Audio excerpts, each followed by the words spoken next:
তো কি অবস্থা সবাই? আশা করি তোমরা অনেক বেশি ভালো আছো।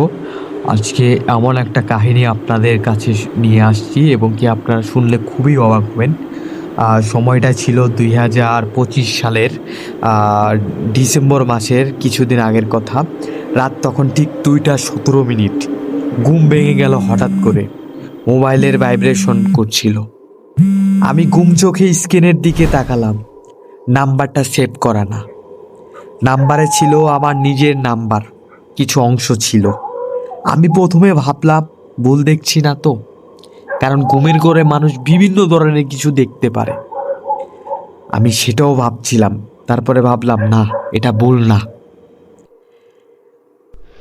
কিন্তু না, একদম পরিষ্কারভাবে বুঝলাম এটা আনকমন একজন নাম্বার। আমার হাত পা কাঁপছিল। কলটা ধরিনি। রিং থেমে গেল।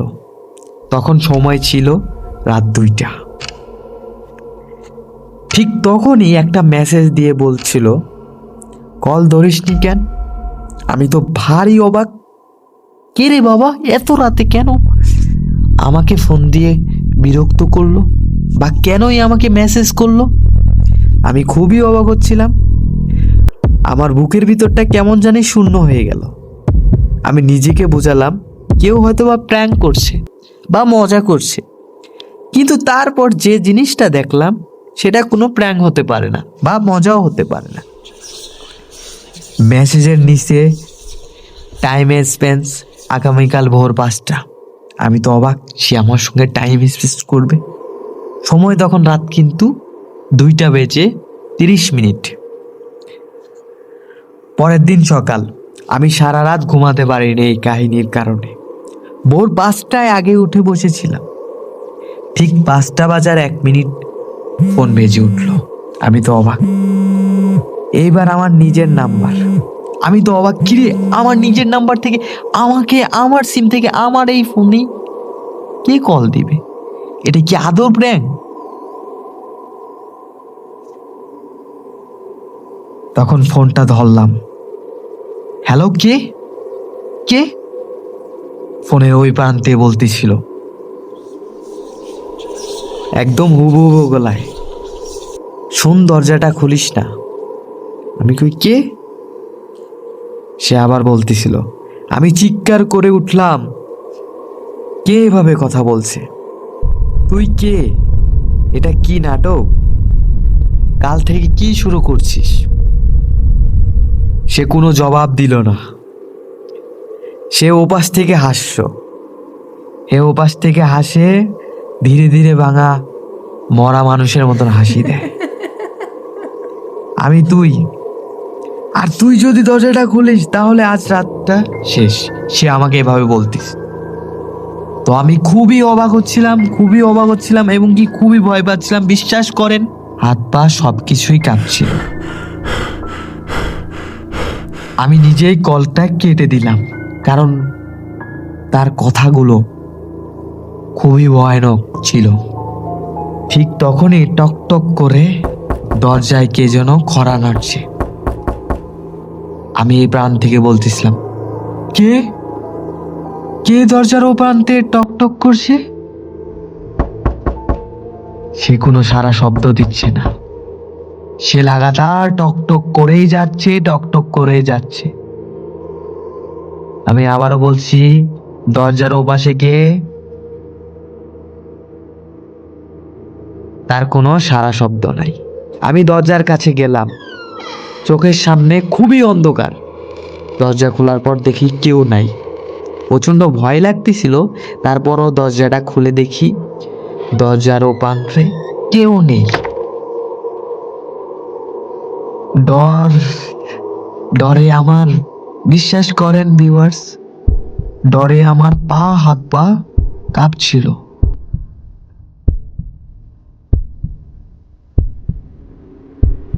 কিন্তু আমি অপর প্রান্তে দেখতে পেলাম, দরজার ও প্রান্তে কালো একটা ছায়া।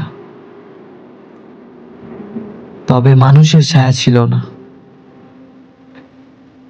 তারপরে ভালো মতন করে আমি যখন স্পষ্টভাবে দেখার ট্রাই করলাম, বা দেখার জন্য প্রস্তুতি নিলাম, তখন দেখলাম মানুষের ছায়া, তবে উল্টাভাবে সে দাঁড়িয়েছিল।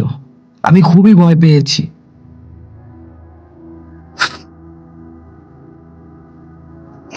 এখনো আমার কথাটা শুনলে খুবই ভয় লাগছে এবং কি বুকের মধ্যে দমদম করছে।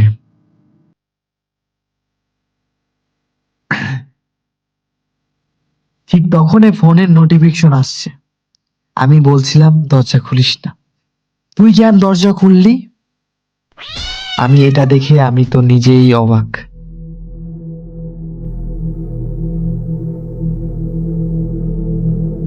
তো এই জায়গাটা আপনাকে একটা কথা বলার দরকার, বা আমাকে একটা কথা বলেছিল।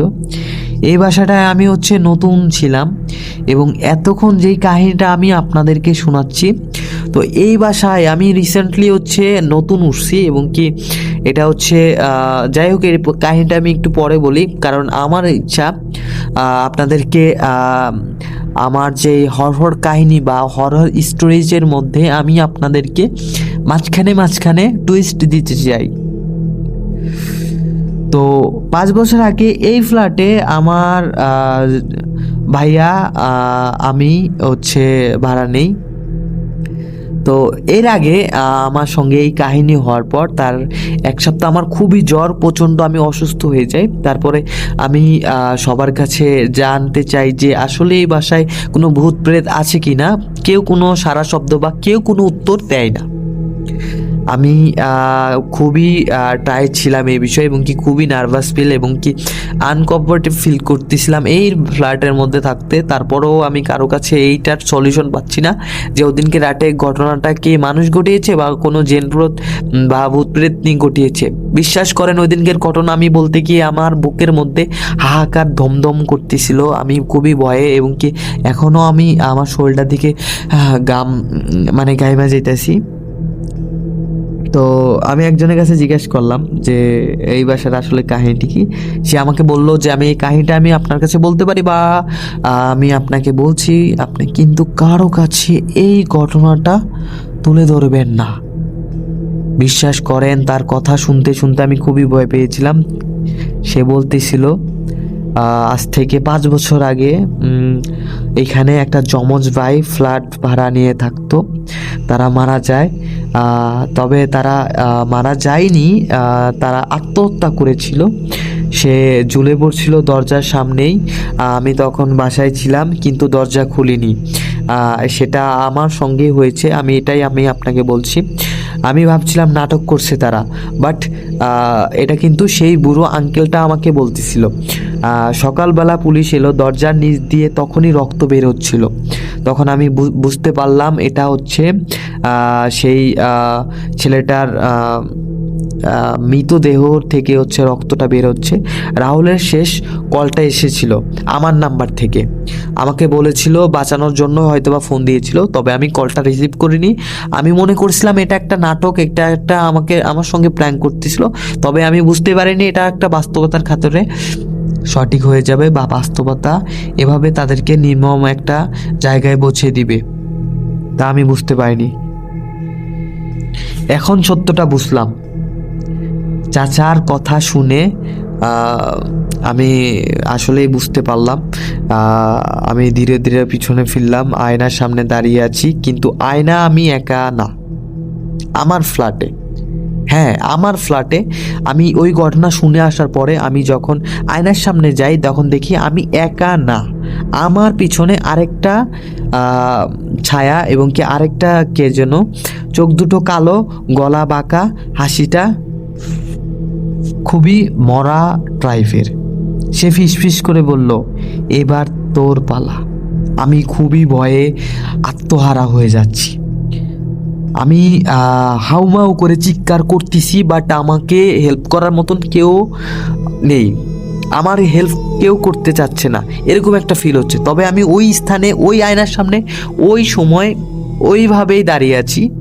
আমি নিজেকে নিজের মধ্যে থেকেই দাঁড়িয়ে আমি ছটফট করতেছি, বাট আমার কোনো ইশারা, আমার কোনো হাত পা লড়ছে না।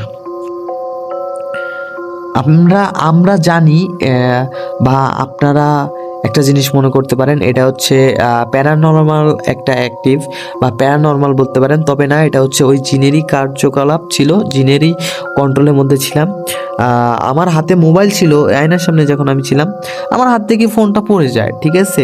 সেই সময় কিন্তু রাত বাজে 9:30। আমি 8টার অধিক ওই ঘটনা শুনতে 1 ঘন্টা ধরে ওই ঘটনা শোনার পরে বাসায় আসলাম।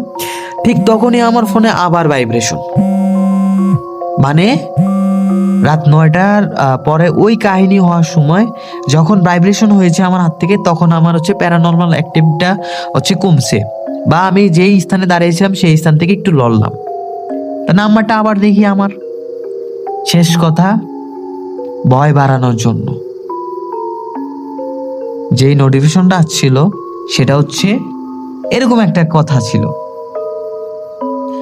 আজ রাত 2:17 যদি তোমার ফোনের নিচের নাম্বার থেকে কল আসে, কলটা ধরবে না, কারণ সবাই একবার দরজা খুললে ফেললেই তার জীবন ওইখানেই শেষ, ওইখানেই শেষ, ওইখানেই শেষ। সে এই মেসেজটা সেন্ড করছে দ্বিতীয়বার। তো আমি ভয় পেলাম।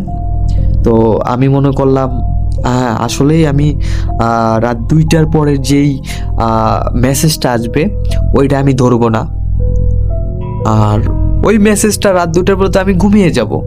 আমি ওই দিনকে প্রিপারেশন নিয়ে ঘুমাচ্ছিলাম। তো আজকের ভিডিও এই পর্যন্তই আমি মনে করি। পরবর্তীতে এটারই পার্ট 2 আসতে চলছে। আমি যদি মনে করি বা আপনারা যদি চান তাহলে আমি পার্ট 2 দিব। হ্যাঁ, আমার কাছে গল্পটা আছে, আমি ফুললি শোনাচ্ছি না, পার্ট 2 দেব। তবে আপনাদেরকে কমেন্ট করতে হবে, কমেন্ট করলে আমি পার্ট 2 দেব, যদি না করেন তাহলে দিব না। আজকের পার্ট 1 এখানেই সমাপ্ত। সবাই ভালো থাকবেন, সুস্থ থাকবেন। কেমন হয়েছে সবাই অবশ্যই কমেন্টে জানাবেন। আল্লাহ হাফেজ।